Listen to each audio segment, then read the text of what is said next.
So, welcome and thank you for joining us today. My name is Alyssa, and I am from and joining you virtually from my traditional territory of Moraviantown, Delaware Nation, and I identify as Lenape. So, we are able to gather today as a result of the Indigenous Primary Healthcare Council, or the IPHCC. So, for those who don't know, IPHCC is an Indigenous governed, cultural-based, and an Indigenous-informed organization. So our key mandate is to support the advancement and evolution of Indigenous primary healthcare services throughout Ontario. So within IPHCC, I serve as the Mental Health and Wellness Program Coordinator.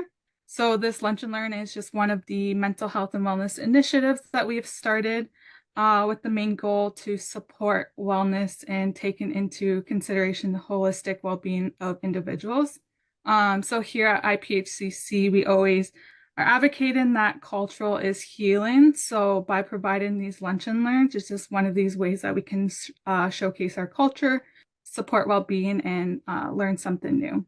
So with that being said, the IPHCC is proud to introduce you to our guest today, Samantha Doxtator. So Samantha Doxtator is Haudenosaunee from the Oneida First Nation.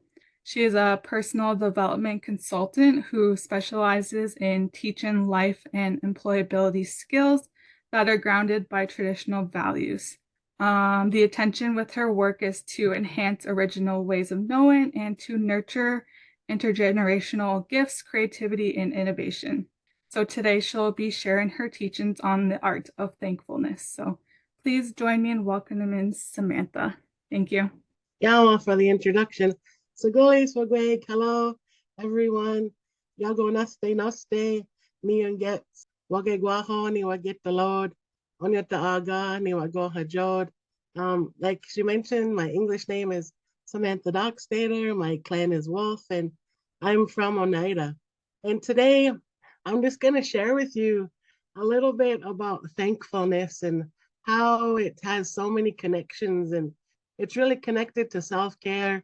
All of the elements that we give thanks for, they're all like related to a different self-care modality now.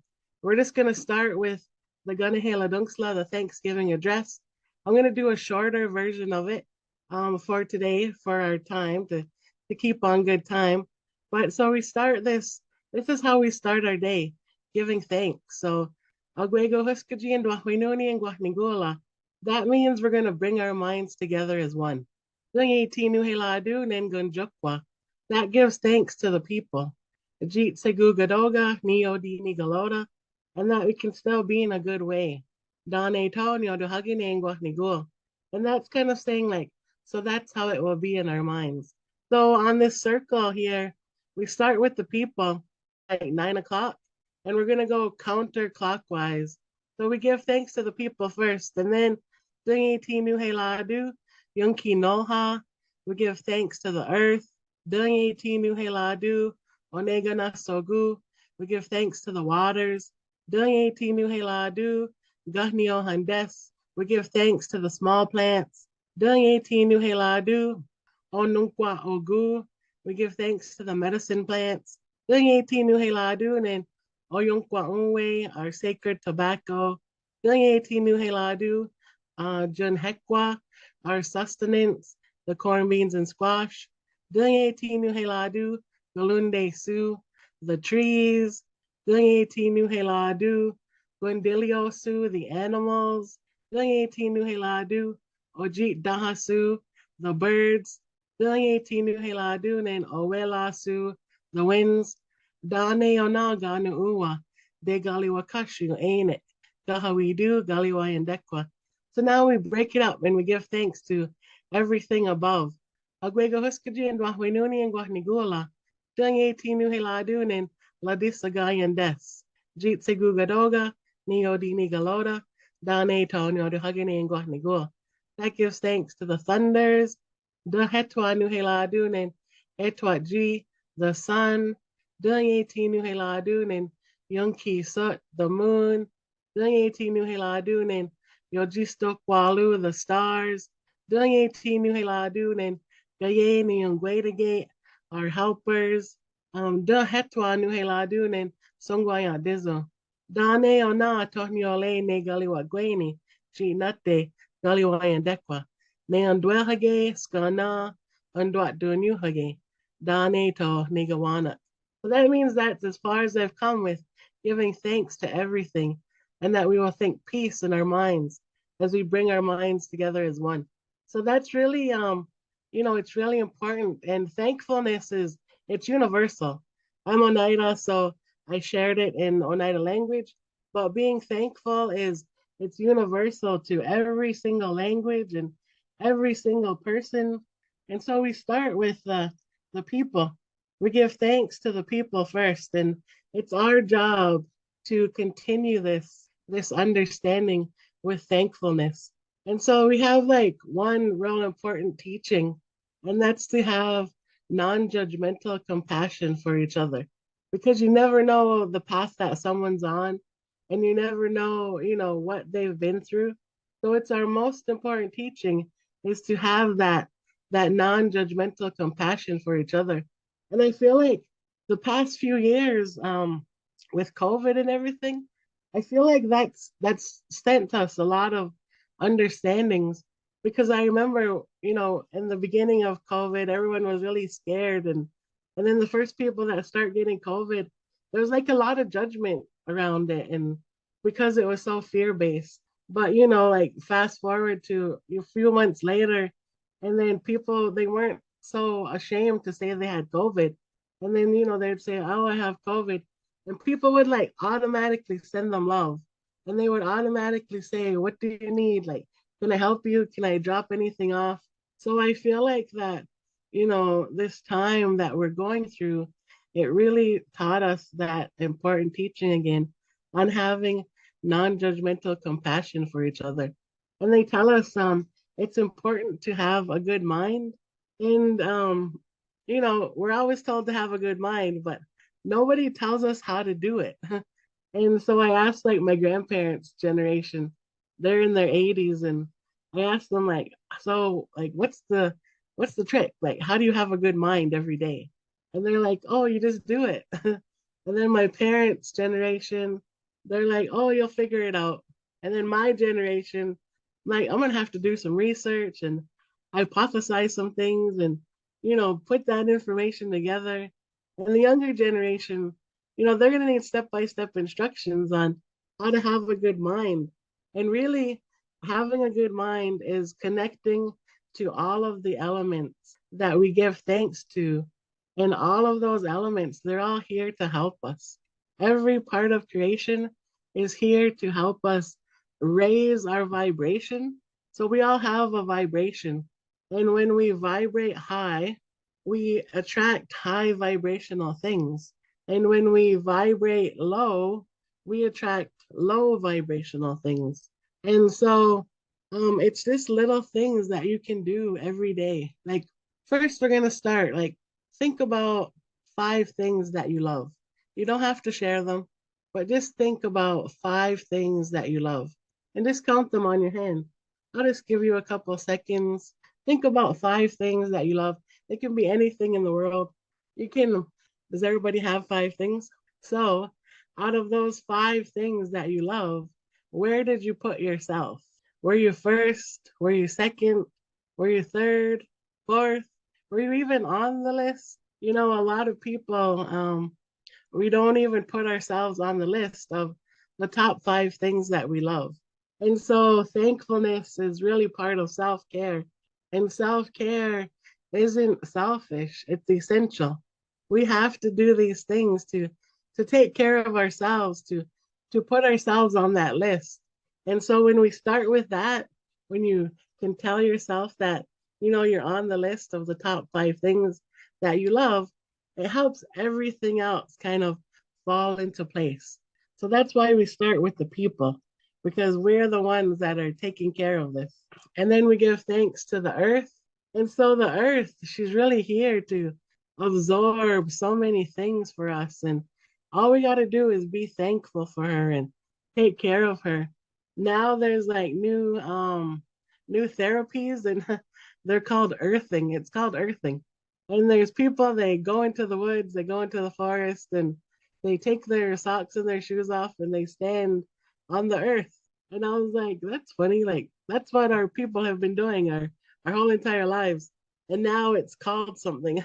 So it's to ground yourself, take your socks and your shoes off and just stand on the earth. That'll automatically raise your vibration. And so the earth is here to absorb anything from us. And all we got to do is be thankful and take care of her and do our best to nurture her and everything that we can do. Then we give thanks to the waters. And the waters are also here to take care of us. Water is life. We are water. Our bodies are made up of 60 to 70% water, depending on our age. And so sometimes all we have to do is go to the water, and it can be any water. It could be a waterfall, it could be a lake, it could be like a little stream, it could be an ocean. And you just go to the water and you just feel the energy of that water, and that'll automatically raise your vibration. Sometimes you just have to take a shower or take a bath or do a foot soak, and incorporating that water and giving thanks to that water, it'll just automatically make you feel a little bit better. Sometimes you're just sitting in the shower or standing in the shower, sitting in the bath, and you'll just have like different thoughts, like of just reflection and giving thanks for the water. And now there's also a different a therapy called like sensory deprivation therapy. And that's where you go into these pods, and they're filled with 800 pounds of Epsom salt in 12 inches of water. So when you go into that pod, you'll float effortlessly. And you lay there for approximately an hour. And what the sensory deprivation therapy does is it gives your brain a rest so that your brain isn't thinking of like having to move everything. So it's like you're floating kind of on the air, but you're really floating in salt water.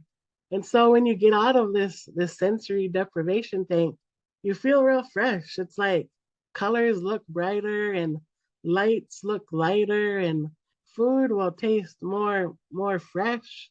And I haven't done it for a while. It's been over a year since the last time I've done a float in a sensory deprivation tank, but it used to be like one of my most favorite things to do. And so that's just a therapy that's related to something we've also already known, with all of the medicinal benefits and all of the healing benefits of going to the waters.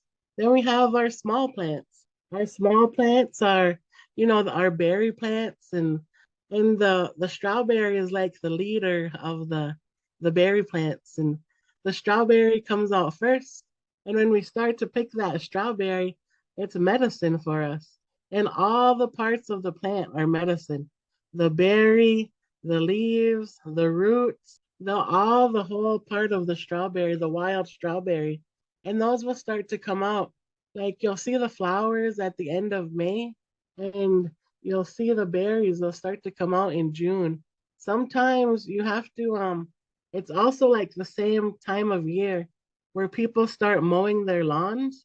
So before you cut your grass for the first time, you should go in your lawn and look for strawberry flowers, because a lot of times, if we need a medicine, it'll grow right on our front yard. And so our strawberries, a lot of times, they're growing right on our front yard, but we didn't notice them soon enough, and we cut the grass too soon. So that's an important part of understanding, what time of year the small plants start to come out.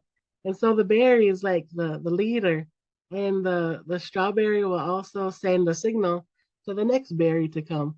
And then they send a signal to the next berries. So there's like the blackberries, the blueberries, the raspberries, and they all send a signal to each other when it's their time to start to grow, so we can harvest them.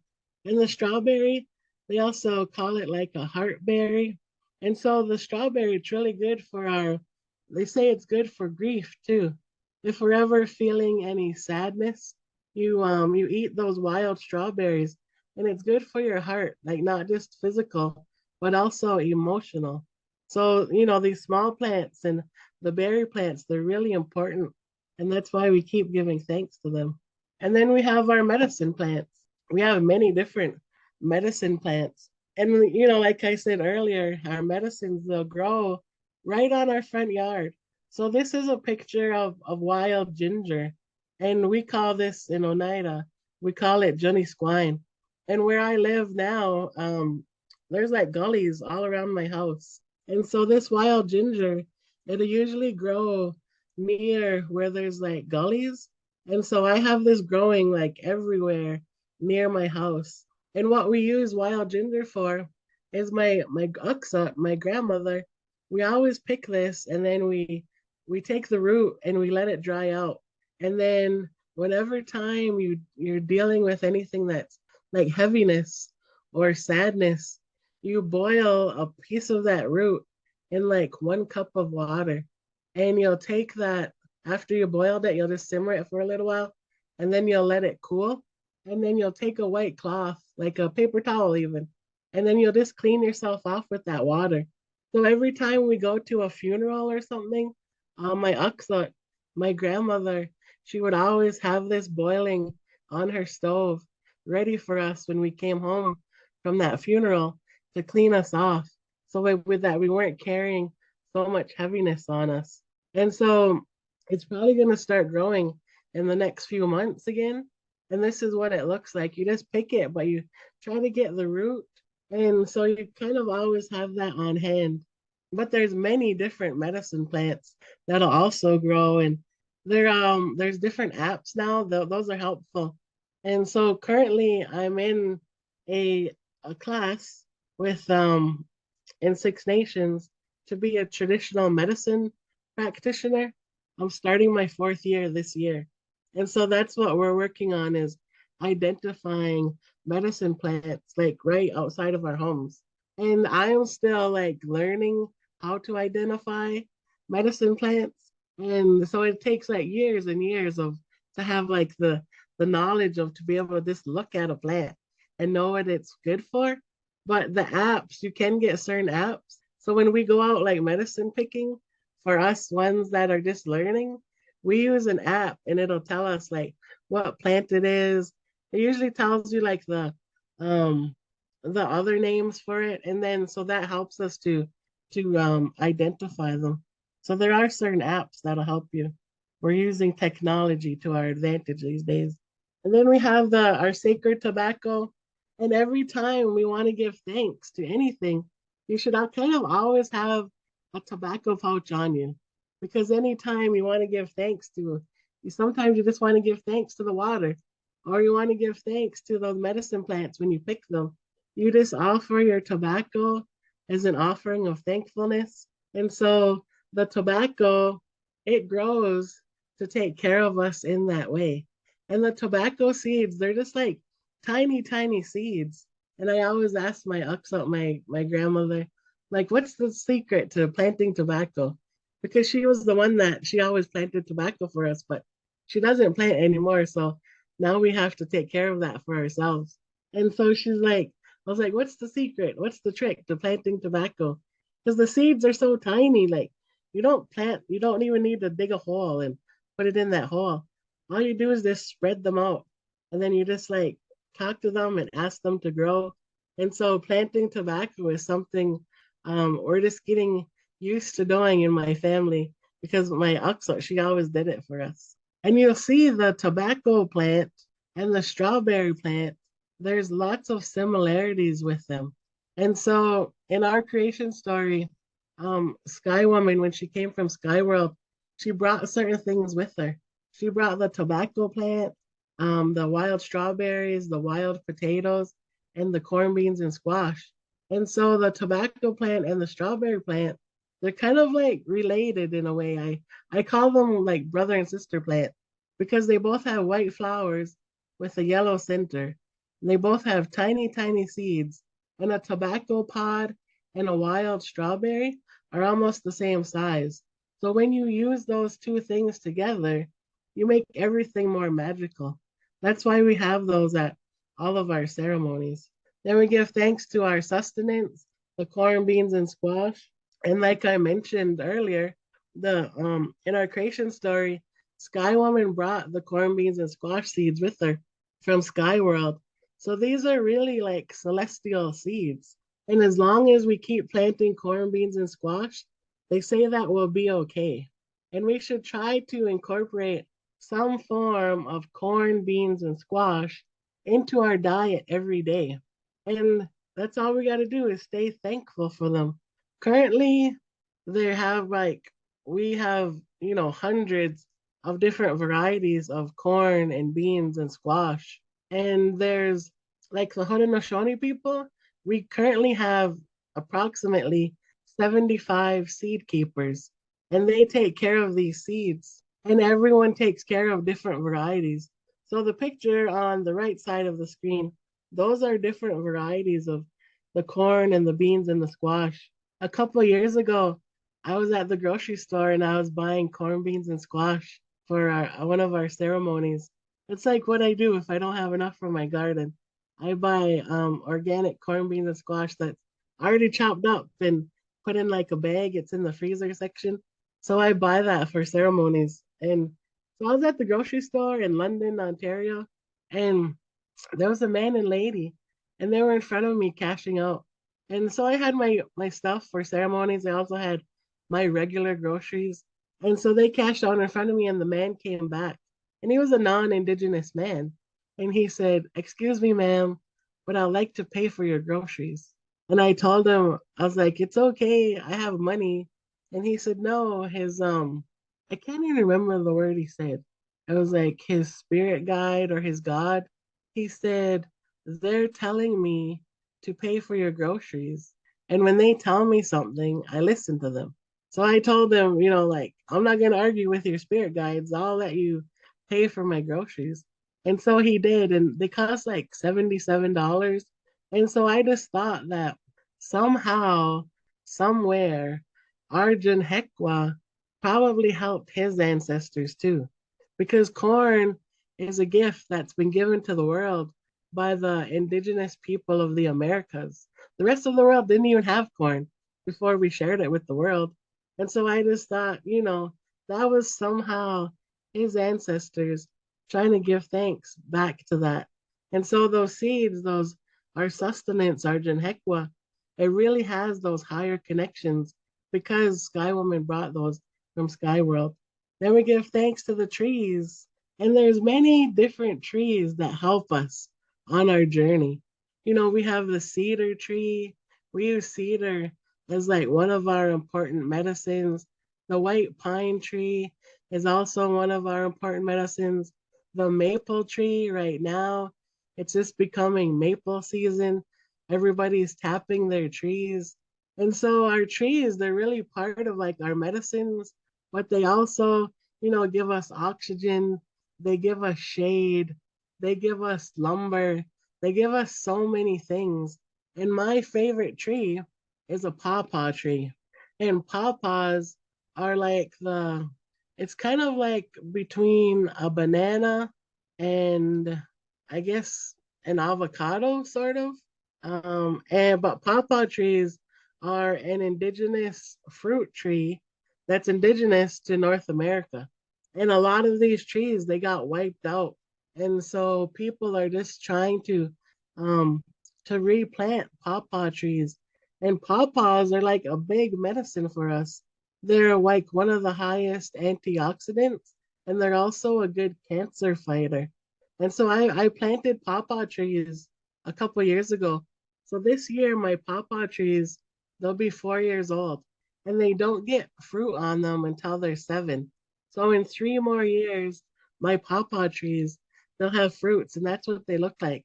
There are also just different pawpaw trees growing like in the area, but you have to find them. And I heard there's also a man building a pawpaw farm near Guelph, Ontario, where he'll have acres of just pawpaw trees. I'm not sure when he's doing it yet, but he's trying to bring back pawpaws. So That's my favorite tree. Then we give thanks to the animals. And the animals, we have so many connections with the animals. We use the animals for so many things. But also now we have many animals that help us, like even with our mental health, we can have lots of different therapy animals.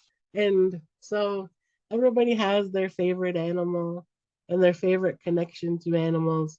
I asked my grandpa, so my grandpa, he's 88, he'll be 89 this year. And I asked him if he had pets when he was younger. And he said that he befriended a rabbit and a squirrel. And those were like his pets. He wasn't allowed to bring them into the house, but every day he would go outside and he would play with this rabbit and this squirrel, and they became friends. And like I said, didn't anybody have like cats or dogs then? And he said, no, like nobody had pets then. And this was like 80 years ago. And so now I don't even know like exactly what year people start getting domesticated pets, but now they've become part of our family too. And the animals, they're also part of our sustenance. We use all parts of the animal for different things. We use the furs, the hides, the bones were like different parts of our utensils, our needles. We used all the different parts of the animals. And so we always give thanks to them that they're still continuing to take care of us in many different ways. And we give thanks to the birds that they still sing their song every day. And they say the birds, they sing early in the morning because there's a lot of moisture in the air and that helps their vocal cords. And so the songs of the birds that helps us stay connected to here on earth, but it's also sound therapy. And now there's different versions of sound therapies. Um, I've been to like a sound therapy session where they have like crystal bowls and you just lay there in meditation and they do all these sounds. So now there's like sound therapy, but there's also sound therapy just by listening to your favorite music. You know how you sometimes you're just driving down the road and your favorite song will come on the radio. And if you're all alone, you probably like turn it up and you sing at the top of your lungs. That's part of therapy too. That good feeling when your song comes on and your vibration just raises. So there's also a therapy called karaoke. It's like karaoke therapy. And what that does is singing of that song, it helps to like move energy through your body because we have different chakras. And sometimes our throat chakra will get stuck. And when we have that like energy stuck in our throat, we're not saying the things that we want to say. And so karaoke is a way to release that energy and to have a good balance of energy flowing through our chakras. I remember when I first seen that karaoke was a therapy. I was like, I never would have thought of that, right? But because I'm always looking for therapies that are non-conventional. My favorite therapy is like the kind of therapy where you don't have to talk about anything and you just like fix yourself. You just start to heal yourself. And so I was looking at karaoke therapy. And the next day I went to Costco. And as soon as I walked in, there was this like karaoke machine. And I was like, oh my goodness, it's a sign. I need to buy that karaoke machine. And I think it was like $250. But I was like, I can't buy that right now. Like it's not in my budget. And so I went home and I was thinking about the karaoke machine still. I was like, oh, I really want that. I wish I bought it. And so the very next day, like I'm not even kidding, the very next day, my Costco, your rebate check if you that you get back every year, my Costco rebate check came in and it was for $350. And so I took that as a sign, like I'm supposed to buy that karaoke machine. So I cashed in my Costco rebate check and I paid for my membership and I had enough left over for that karaoke machine. And so now it's one of my favorite things I do with my nephew. And so the birds, they're what inspired that. And the birds and their songs. they inspire that song therapy, that music therapy. And we give thanks to the winds. And the winds, they say the winds, they come and they blow away sickness. And those big winds, they'll come and they'll blow the germs away. But the winds, they're part of our pollinators. They help a lot of our plants pollinate. And sometimes when the big winds come, they'll also knock out our electricity. And sometimes we need to be thankful for that when our electricity goes out, because we just have to unplug. And we're not going to do it on our own a lot of times. You know, sometimes you'll think like, I just need to unplug this for 24 hours.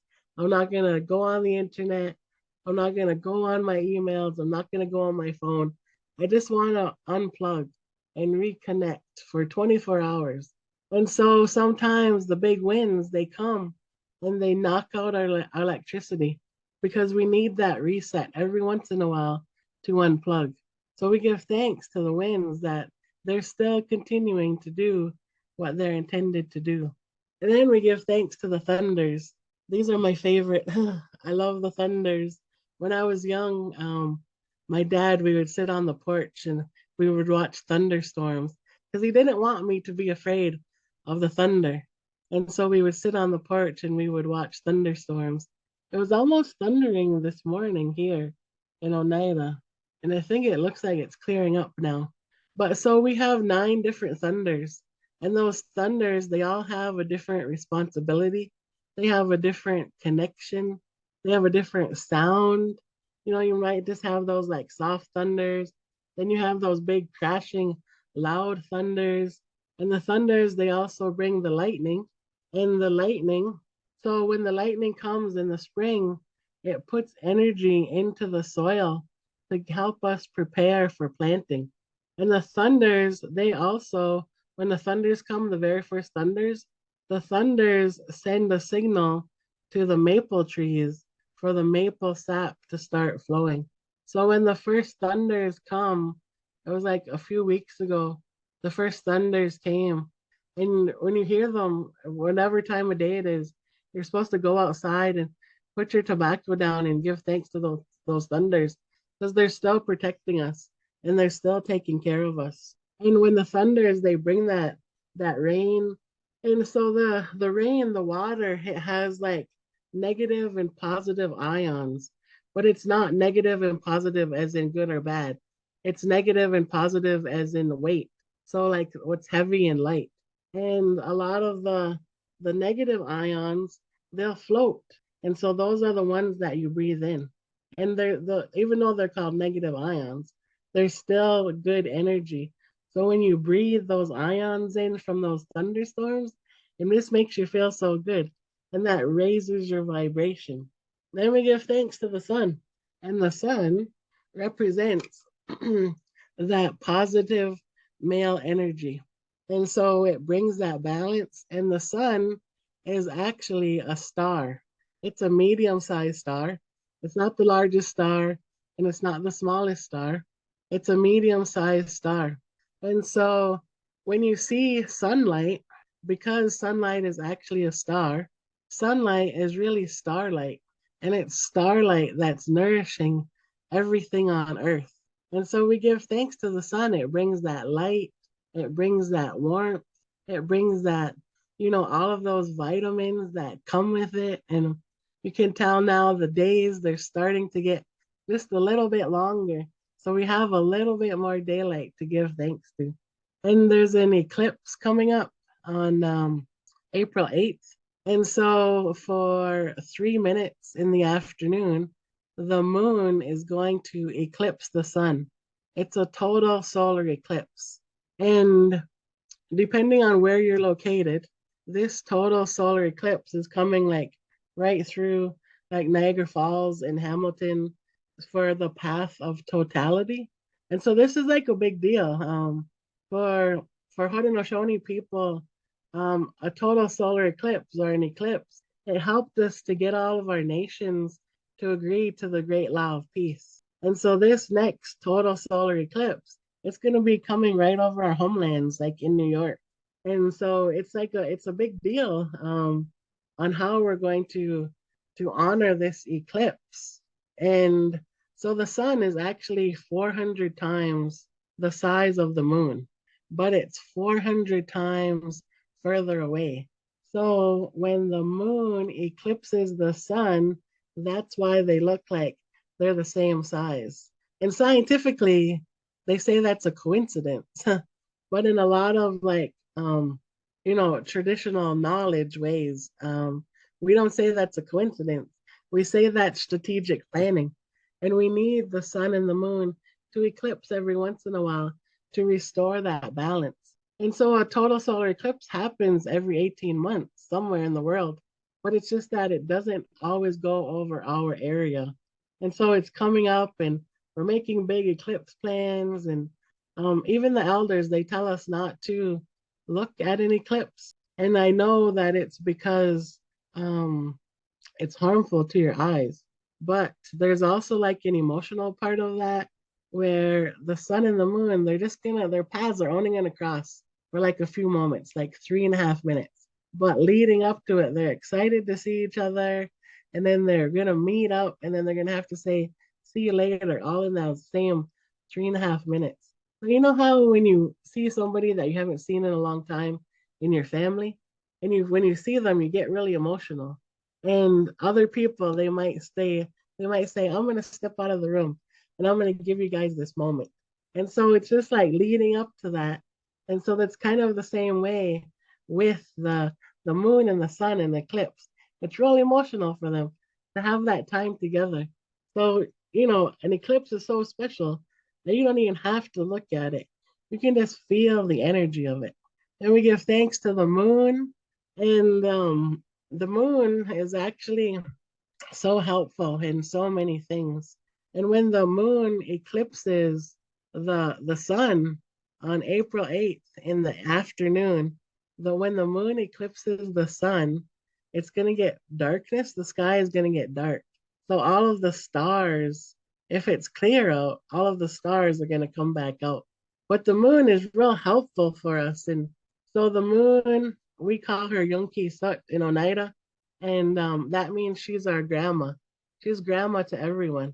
And so we have full moon ceremonies, when we give thanks to the moon. And the moon phases, they go from new moon to new moon. The full moon is in the middle of the phase. On the first quarter, so there's like 28 days in each phase, but every phase isn't always exactly 7 days. Sometimes it's 6, sometimes it's 7, and sometimes it's 8. So it depends on what time of year on that certain phase that needs more time. But in the new moon phase, that's a good time to like set your intentions. And then the second phase, you put your plans into place. And then after the full moon, you have a full moon ceremony. And a full moon ceremony is good for releasing anything that isn't serving you purpose.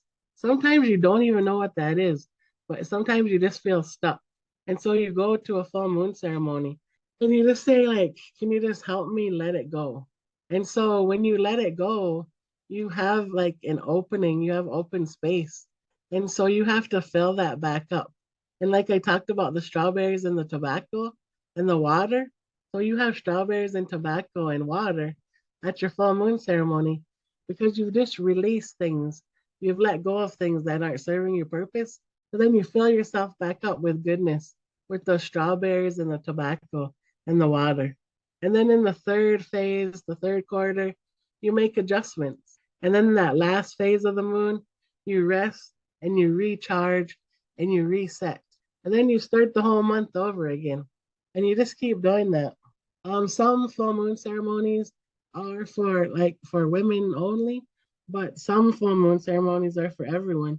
When I have full moon ceremonies, my brothers come and my nephews come, and the men they take care of the fire and they protect the circle, but they also fully participate because they need that too sometimes. And Young Ki Sut, she's the grandma to all of us, and she helps us all release that. And we give thanks to the stars. Actually, we're composed of a lot of the same elements as stars. So like nitrogen, hydrogen, carbon, iron, we are made of stars, the same elements that stars are. So we are stars and stars are us. So when we look at the stars and they give us that good feeling, there's actually a term for that. And it's called nova lunosis. And it's the feeling you get. It's like that good feeling of wonderment and excitement of looking at the stars. And because we all have so many connections to the stars, when we look at them, when we just stargaze, it'll automatically raise our vibration because it feels so good. Because we are stars and stars are us. And I actually have a theory. I'm going to share it with you guys. I have a theory about stars. So a few years ago, sometimes when we lose people in our lives, our loved ones, when they pass away, they don't disappear. They just become a glance at the stars away. And so when our loved ones pass away, there comes a time when they send their gifts back. They send all their knowledge back. They send their teachings back. They send their strength back to give it to us to get through tough times. So a couple of years ago, I was laying there and was like in the middle of the night, and I was like, when do they start sending their gifts back? And I just heard this like voice in my head, and it said, in a shooting star. So I was thinking, like, what is a shooting star, anyways? And so a shooting star isn't actually a star, it's a meteor, and a meteor is a rock. So when you see that shooting star, it's actually a meteor that's coming across the sky. And that meteor, the energy of it that lights up, is what lights up in what we think to be a shooting star. And so I imagine that's our loved ones in Sky World, and they're packing up all their knowledge and all their gifts, and they're putting it in this rock, and they're sending it back to us. Because why do we feel so lucky when we see a shooting star? Why do we wish on a shooting star? And how come sometimes we just know how to do things that nobody ever taught us? And I also seen a couple of years ago that scientists, they found DNAs in a meteor. So when it comes from the sky, it's a meteor, and a lot of times it turns into dust. But if it stays intact, it becomes a meteoroid and then a meteorite. And so scientists, they found DNA in meteorites.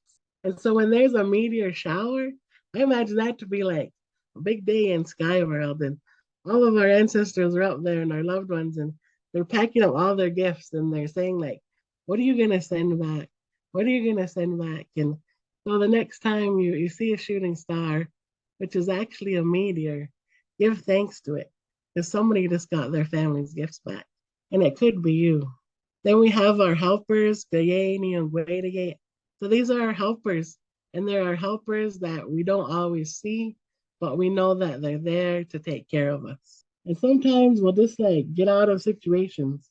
And these situations, sometimes we might have said, I don't know how I got out of that. But it was because our helpers, there's four of them. They're just beings, they're beings of light. They're not male, they're not female. They're just helpers. And they're there to take care of us in those times of need. And we don't even see them. But we got to give thanks to them because they still continue to take care of us and be there. And then we give thanks to the Creator that He created everything in a way that was all so symbolic, and it was all so that like we could still continue to take care of each other in a good way. And the Creator, He wants to go last because He wants us to give thanks to everything else first. And so He says, give thanks to everything else and then leave me for last because I want everything else to be acknowledged first. And so the Creator, He created everything with that good mind that He hopes for all of us to still continue. And it's not easy work to have a good mind all the time. But when you can have that non-judgmental compassion for each other, it helps you to be in a good way and have that good mind. And so in the beginning, I brought our minds together as one. So now I'm going to separate them. And so de Kanuhelatunksla songwaya dizo. We're just thanking the Creator. Jit ga waskwaya dinyut that He brought us together.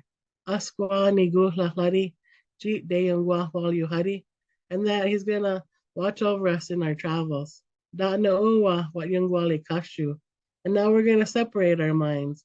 Jeet ni ole, oya dot jeet dwadla. Until we meet again. Dane to, yoru hagine and guahnigua. And so that's how it will be in our minds. And really, this is like an art form. I call it the art of thankfulness because it's an art form. And I want all of you to make your own connections, to be able to tell your own story on how everything in creation is already there to take care of us, to raise our vibration every day. We just have to look for all of those little signs. I'm going to end this and then you can, if you have questions or comments. Perfect. Thank you so much, Samantha. It was honestly truly inspirational. Like I feel like um the thing that stands out most for me is when you asked us to think of the top 5 things that we're thankful for. And I honestly didn't include myself. So that kind of really put into perspective of how like we really do need to appreciate and be more kind to ourselves. So yeah, I really like how that you put that. So I'm gonna just go through the chat and see if you have any questions. I know there was one. Could you name the apps that you've used to assist with learning about medicines? I use one that's called let me look on my phone. I think it's called Plant Snap. Yes, there's some of them you have to pay for, and it is worth it to pay for, like do the version that you pay for because you do get more information with it. But Mhm. they are real helpful. There are free ones, but the ones that you pay like a small fee for or an annual fee, they do give you more information. Awesome. There was another one person in the chat. I think it was when you were talking about the pawpaw trees. They were just saying that there's also a farm near near Leamington, and they also sell pawpaw seedlings. So. Oh yeah, that's where I got my pawpaw trees. Was from that man in Leamington. Okay, does anyone else have any questions, last minute questions into the chat? I know I had a quick question. You're very knowledgeable about the Thanksgiving address. So I'm just kind of curious how you first came to like understand the importance of these teachings. Like, was it because you grew up in an Oneida culture and it's very prominent there, or was there like a certain someone that was a big influence in you learning it? I'll tell you, like I've always been thankful, but a couple of years ago, I got sick. I got COVID, and I was in the hospital, and I was in a medically induced coma for almost a month. And when I woke up from the coma, I couldn't talk, I couldn't walk, I couldn't eat, I couldn't drink, and I remember looking out the window, and something just came in my head, and it said, "Stay thankful." So when I was in the hospital, that's all I did. Like I would do the Kanuhelatunksla like 5 times a day in my head. And so I think like I Kanuhelatunksla to myself back to health. And so my understanding of thankfulness now comes from a place where that's all I could do was be thankful. But it's always been in our lives, the understanding of thankfulness. But I do have new connections now because I went to a place where that's all I could do literally was be thankful. So that helped me. Awesome. Thank you so much. I guess I don't see any more questions, so just want to say thank you again, Samantha, for joining us and giving the time to share your stories and knowledge. I know I learned a lot and there's a lot to think about, and I do feel truly grounded and inspired. I know there's a lot of comments in the chat. Other participants also feel the same way. So thank you. I also want to say thank you to everyone that joined us today during your lunchtime. We had really great comments and questions and engagement throughout the session, so I truly appreciate it. And yeah, I guess we'll end it here. So, Wonderful. take everyone. Have a great rest of your day. Yeah. Have a good afternoon. Bye. Bye.